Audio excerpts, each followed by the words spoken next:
Wrestlingus Show. Here we back, boy. Wrestlingus Show. Fuck those we ignore. Wrestlingus Show. Too hard for the meat. Wrestlingus Show. On the air every week. It's the Wrestlingus Show, where we go over AEW and WWE in 2 different shows per week at the least. Last week you got the Crown Jewel review, so you had 3 shows this week.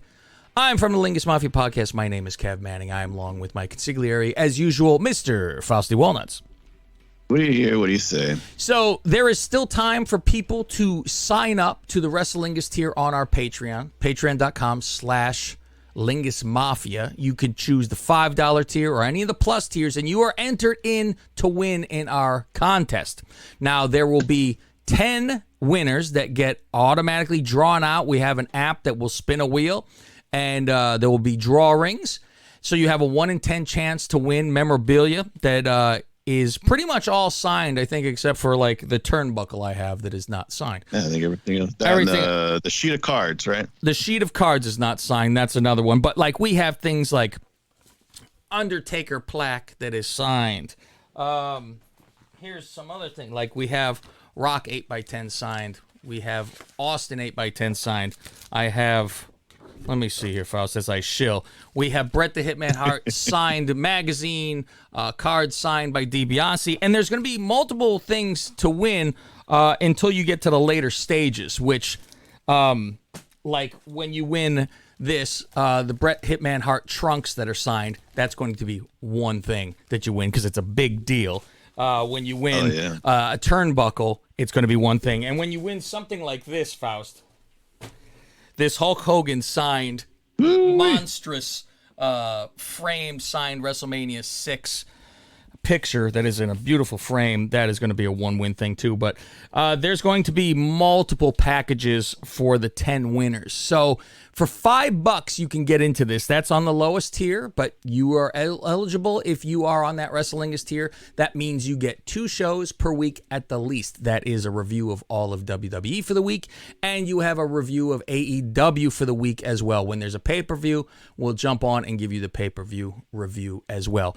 So jump on if you want to see pictures of some of the stuff we have that we're adding to daily.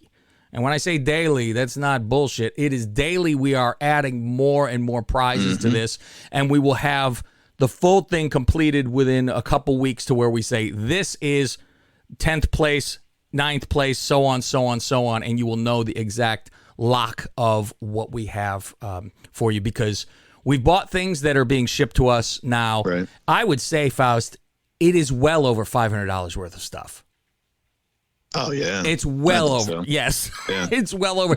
So we're giving back, and for $5, you can get in this to win. If you are one of the first 50, there will be a prize given out, one drawing for the first 50. And if you win that, you are still in it for the next drawings for the 100. So you will have 2 chances if you win, if you are part of the first 50. So jump in. That is patreon.com/Lingus Mafia. Lowest tier, Wrestlingus tier, or any of the plus tiers will get you in. And if you want to see some of the pictures that we have pinned tweet at Lingus Mafia on Twitter, and you could see that. So on the Freebirds account, you will get a little bit of the show to hear kind of what it is, and then, you know, all the rest is on our Patreon. So we're going to give everybody a taste each week so people can sign up and see what there is, because otherwise it won't grow unless you hear it. So you will get a part of it. But this is your AEW, Faustie. And first question is, we're starting off with Rampage. And my first question to you, Faust, is I said this to you last week, and now I say it to you with a little bit of a twist. What's worse than a grown man in the crowd wearing a wrestling belt? Seeing him again the following week on a tape show? Close. It's a grown man wearing a TNA wrestling belt. I said, because last week it was WWE and they were wearing a woman's belt. So different show that was taped. Right. Title. Yeah, we got it. I was going to say, we were taped again from last week. Yeah. We see the same guys in the blue Redcon shirts. That's how I knew it was taped. That's the only reason I even knew. I was like, look, it's them again. And I go, Jesus, they did this all. And I understand it because you're going back-to-back days with this again. So they have to be juggling like crazy to be able to do this. title tournament, and it's like, do they say this is for the number one contendership or for a future? Am I out of my mind? It's for a future shot. Future shot. Just at a future pay-per-view, I'm guessing. They don't know when there is a time. It's like giving us giving away prizes. We don't have it all set yet, but there's gonna be. Yeah. Okay. Right. Thank you. Will Hobbs versus Orange Cassidy with taped ribs. I have problems here, Faust. I have big fucking problems here. Like Orange Cassidy should have had big problems in this match. Right. Another weird mismatch. Hobbs is 3 times the size of Orange Cassidy. The guy has taped ribs. He's dying. He's hurt. He could barely they've kicked him in the rib. He's fucking dying. He fucking does a roll up and fucking wins when there's a distract. You got to be fucking kidding. Faust, if he legitimately said, okay, let's try this.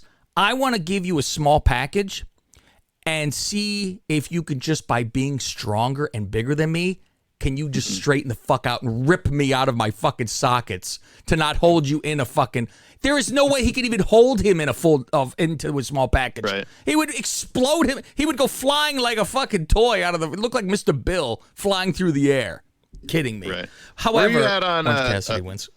I was gonna say, where are you at on Orange Cassidy overall? His whole character. I know they like this match. He toned it down. He wasn't doing the little baby kicks because he was hurt or whatever. Yeah, I mean, I get it. That's his little. I go. It's only gonna go so far.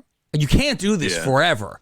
And I know first time I saw it, I laughed my ass off. Like, this is funny. When I saw it on the Indies, and then I saw him doing it here, I'm like, okay, this is funny. For how long? But then when he's like having real matches, I'm like, but when he wrestles normal, he's fine. Yeah, and I do like that. Like, I see things coming up Fifth Avenue in a pink cab with him, where he's helping somebody. I think it was the girl he was helping that they were with, and Mr. Mello, and she's outside the ring, and he takes his glass off and goes crazy, screaming at her, "Come on, get up, let's go!" And everyone goes, "Oh, look," because you're used to his whatever stuff, from wherever, ways, whatever. Oh, this nonsense, okay, yeah, I get it, and the fucking. His thumbs up fucking deal. I mean, I don't even know.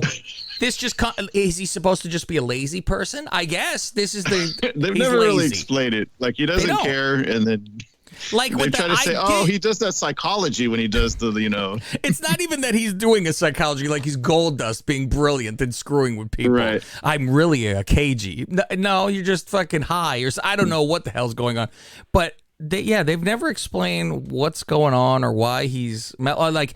I do giggle still at certain parts where he had the hair match and he goes, "What match am I in, by the way, again?" Like, you don't remember. I like that's fucking. And I do laugh and like, oh, this is loser has to have their head shaved. Oh, then I'll make sure to win. That's funny. I do fucking laugh. Okay, Lucha Brothers. Before we move on, I want to point out something. What thing always annoys me about AEW is not so much on like Dynamite, because we always know who the core announcers, right? Excalibur, JR, Tony. But on Rampage, it's always different. Where there was the fucking guy, Taz's guy was on the mics, right? Well, that's what I'm saying. What the fuck? My problem is I don't care 4 announcers or whatever, but show me who they are when they start the show. Like, just show the booth and say, "Hey, Excalibur here, and this week I'm with." So it's only voices. All I hear is 4 different voices. I'm like, okay, I hear Excalibur, I hear Taz, I hear Jericho. Oh yeah, doing his fucking yelling, Jericho. And then I hear another voice, and I don't know who it is until Hobbs had came out, and he goes over to Starks and gives him a little, gives him a dap. I'm like, oh, okay, it's Starks. Here's the funny thing is that you even heard Starks. I don't know if for me he blended into people, because when Hobbs went over, I knew it was a 4th voice, but I'm like, I didn't even hear a 4th. He goes over with Hobbs, and I go, "Oh, Starks is there. Who the hell would have known? I don't know he's there." So I'm like, okay, well, I guess he's there. I'm like, I never heard him one time. He blended in so well. I didn't fucking know. Just show who's there. Introduce yourself real quick while someone else is coming to the ring. It's a little thing. It is a little thing. Especially for new people. You're trying to get new people to watch the show, right? So we need to know who the fuck's talking. That's why, like, when we do our show and we always mention somebody or something, I always will break in going, "That's this person," because you always don't know if someone is new. Lucha Brothers interview in ring, but it doesn't happen because they see 2 guys in the crowd wearing green masks. Never mind the body types are not even fucking anywhere near or hype. And so they go after them. Though, my favorite part is they're showing the picture-in-picture of what happened last week. Yeah. Right? So you got what's live and what happened last week. And in both screens, you see the Redcon guys in the front row. They're in both shots because they stick out because the baby blue shirts. Yes, 100%. So we get that. Then they go out to, jump these green guys, and the FTR shows up and jumps them. Right. By the way, did you have a good look at these AAA titles? Fantasy football have better quality thickness. They look like those ones I always get ads for on Instagram, like Undisputed Belts or something. 100% paper there's thin. No depth to them. Paper thin, like a bronze. They are fantasy football titles that you see that are just it's a aluminum with engraving in it. I'm like, these are trash belts. No wonder he didn't. And then care about losing Lucha Brothers, their mouthpiece guy came out like he was Phoenix. He came out all huffing and puffing. I'm like, so is he part of the team? Like the week and when did I always knew Ray Phoenix as Ray Phoenix, but all of a sudden they say his name different, like Mustafa Ali. All of a sudden he was Mustafa Ali. Now all of a sudden it's Ray. Now it's Ray Phoenix. Oh, it's Phoenix. I don't know if that's proper in English, but they always say Phoenix now. I'm so used to Phoenix. Anna Jay versus Britt Baker. Faust. DMD. If you want to do that on camera, thank you. Non-title. You see they're selling pink merch for breast cancer. They're not shoving it down your face like. I don't even realize they're selling anything. There's a little banner at the bottom. You can buy an AEW shirt with pink for. Thank you. It's not Cecil G. Coleman. It is, Faust, after all, October. Yes. What happened? Here's a question for you. So it's non-title in this match. I want to ask you, what happened to Rebel? I can't put my finger in it. I mean, I can't on it. figure it out either. In TNA, she was smoking hot. Yeah. I'm like, did she gain some weight? But then is the hair dip? Something has changed. I think it is. And I do think she probably put on a couple. I think a lot it's is not in like there. she's fat. She isn't. We're not saying that at all. But God forbid I turn into Meltzer over here. Aged. I don't know. Maybe she just hit the wall. I don't know. Because she was known for the ass. She was known for like a crazy ass over. But I was like in the menagerie. Yeah, the menagerie. Right? The debauchery is what I called that, Faust. Okay, now so the lockjaw move, Faust. Why don't you just grit your teeth and you won't ever even have the lockjaw happen to you? Look, Faust. You can't stick your hand in my mouth. I go like this. You're gonna hurt my lips. You're not going to shove your hand. And if you do, Faust, put your fingers in my mouth, you will draw back a stump. But she does it to her twice. They tried the Brett and Piper spot. Which one? Which spot is this? With the sleeper hold and then run up the ropes to flip over on him. Piper, right? Yeah. Well, Austin also with the other one, the DiBiase style. They tried it, but I think it was couldn't get over around her. I think it was sloppy. They ran up the ropes and they just kind of fell on the side, like they couldn't do the whole pin attempt. I giggle at this next part, Faust. Tony takes over for Mark Henry. And Where is Mark Henry? Even says, as Mark Henry would say, the talk is over. It's time for the main event. Fantastic. Andrade versus Pac, who Andrade then tweeted out, yelling at WWE later that day. Yeah. Just say fuck. F-U WWE. Surprised he knew which buttons were what. Why is he talking on the split screen when you have someone there to talk for him? Because it's like the broken English fine. I guess you're letting him talk. But then you hear Pac. It's better than he was. You hear Pac just cut him down. Let me tell you something, you fucking asshole. Andrade needs to win since he's broke. I mean, we've seen the size of the ring Charlotte got, so we know he doesn't have any money.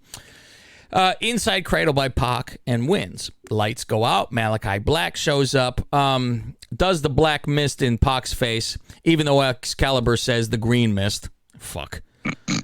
That's the whole point. These Malachi Black. It's a black mist. Towards the beginning of the... Oh, go ahead. I did pop for Arn Anderson coming to the ring and doing the gun to the fucking with his finger like he's gonna fucking fantastic.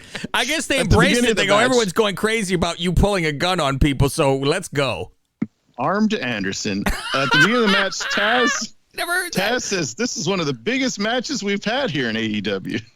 All right. Okay. This and is they one talked of the about biggest. how this was the second or third match they had, but they didn't show highlights of the last time because that was the time where Chavo interfered with the iPad. Remember Chavo? Oh, yeah. I remember for Chavo. Like a week or two? Yeah. No, he's gone. We never explained. And we're thinking he's supposed to show up for WWE to do shit with the Mysterios. Okay. That's the We'll thought. see. So Cody jumps in the ring. Oh, I'm sorry. One more thing about that match. Go ahead. One other note before I miss it. They're fighting on the outside, right? They're on the apron. Yeah. And they're exchanging punches. All of a sudden, Jericho says, "Look at the muscle tone on Pac's legs." Oh, what? He's in love. He's surveying him, I guess. Throwing punches. He's checking out dude's legs. All right. Fuck. All right. And the other announcers just kind of get quiet, like, all right. Cody jumps in the ring. He's fighting Black, and we will see Rhodes versus Black Part 3 tomorrow on Dynamite. Boy, do I have some notes for you, Faust, with Dynamite. And now we're going to go into that because this main event that happens, Faust, but we will get to it, won't we? We'll get there. Saturday Night Dynamite. World title elimination. To hear the rest of this show and find out what our thoughts were about what happened on Dynamite, go to patreon.com/Lingus Mafia. The Wrestlingus tier, it's only $5 a month. You get at the minimum 2 shows, sometimes 3 when there are pay-per-views, and you will be entered to win all of these prizes. Go to @Lingus Mafia on Twitter to see a picture of just some of the things that we're giving away. Go there now, sign up. We'll see you over there.